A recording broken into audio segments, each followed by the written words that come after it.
Good afternoon, ladies.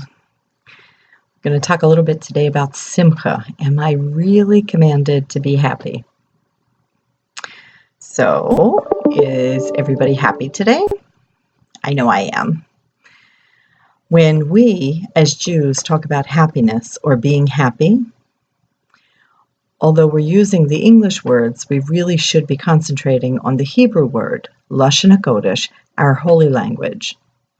Many know the word Simcha, most translated as happy, happiness, or joy.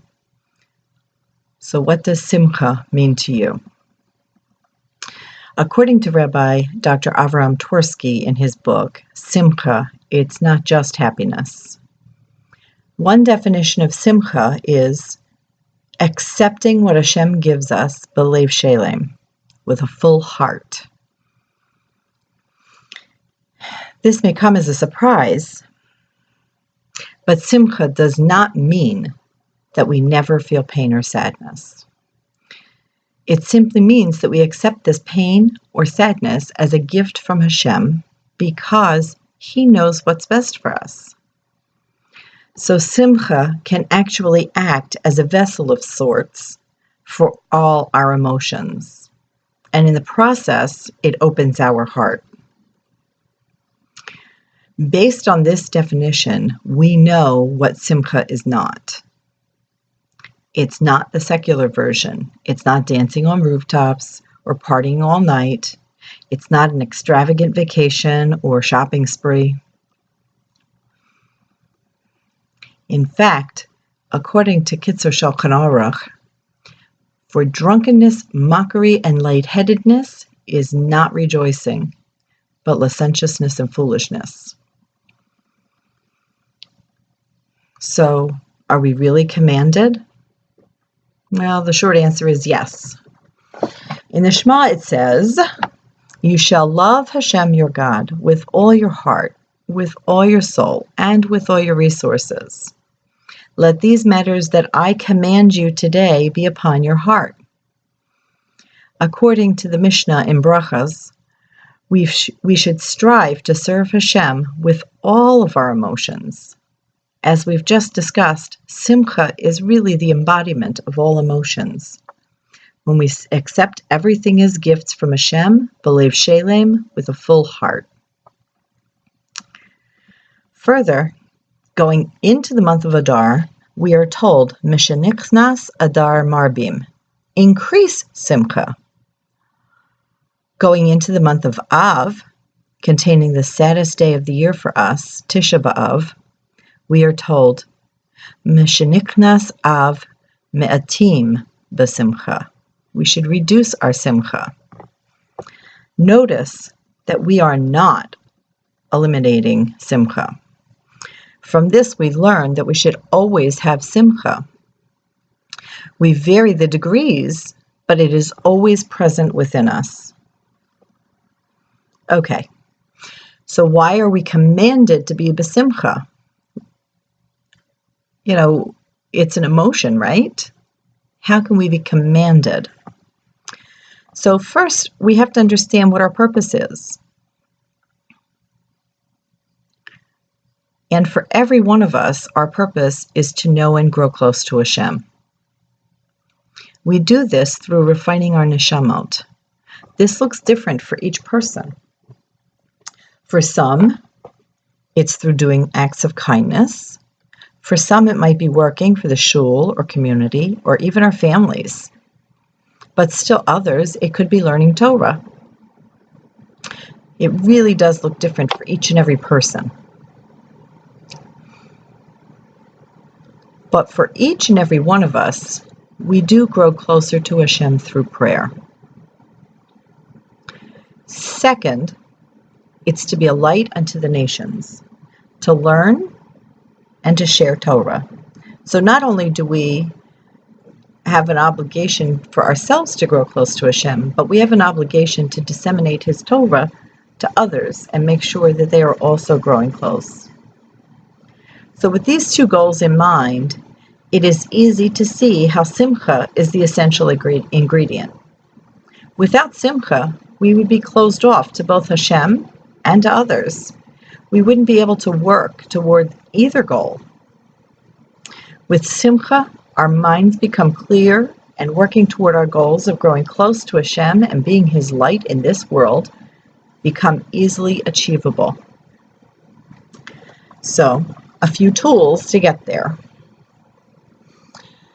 First one sounds kind of harsh, but it works. According to Rabbi Chaim Kramer, we should be forcing ourselves. Forcing yourself to be happy will eventually turn the cause of your unhappiness into a real source of joy. Or we could fake it. Simply pretend. Science actually shows that if we smile, even when we don't feel like it, the smile muscles send signals to the brain, which release happy hormones. Eventually, smiling, even when you don't feel like it, leads to actual happy feelings. We could do something for our community. Simply reaching out and attending a shul event or volunteering in some way takes us outside of our own thoughts and feelings. There are so many opportunities to serve Hashem with joy. We can remember our good points. Each and every one of us has had success at some point in our lives. Even someone down on their luck, or even the unluckiest person in the world, has had times when things went right. If we think back to these times, then we can remember what it was that helped us to succeed. Our charming personality, our finesse in business, our seichel or smarts, or happy times when we were surrounded by family and friends, and the smiles we have brought to others through our kind acts or words. At a bare minimum, we are Jews, and knowing that we are precious to Hashem is cause for celebration. Do something silly. Silly hats to silly string, just skipping down the hall, anything that makes us laugh at ourselves. We can borrow happiness. If you have none in your life, celebrate with someone who has a simcha. Shul and community bulletins are rife with lists of people celebrating everything from births to bar mitzvah to chasanot. Reach out and tell someone mazel tov. Song, music, and dance. Song. Music has the power to help us pour our heart out before Hashem. No doubt about it, we have the ability to sing. When we pour our hearts out to Hashem, we achieve our primary goal of growing close to Him. As we grow closer to Him, we learn to rely on Him more faithfully. It's a beautiful cycle, so start singing. Sing songs of praise. That's actually what the entire book of Tehillim, or Psalms, is all about. Sing out your morning or afternoon prayers. Hum along as you go through your day. Or you could dance. Swedish researchers writing in Archives of Pediatrics Adolescent Medicine studied 112 teenage girls who were struggling with problems including neck and back pain, stress, anxiety, depression. Half of the girls attended weekly dance classes, while the other half didn't. The results? The girls who took the dance classes improved their mental health and reported a boost in mood. Positive effects that lasted up to 8 months. It's a long time after the classes ended. Elsewhere, Rabbi Nachman of Breslov talks about the special power which dancing and clapping have to make us happy and mitigate the negative things affecting us. So, now that we understand Simcha more fully, and we have some tools to get there, may we all accept Hashem's plan for us, belev shelem, with a full heart, and serve Hashem with Simcha, and see the redemption of the Jewish people speedily in our days. Amen.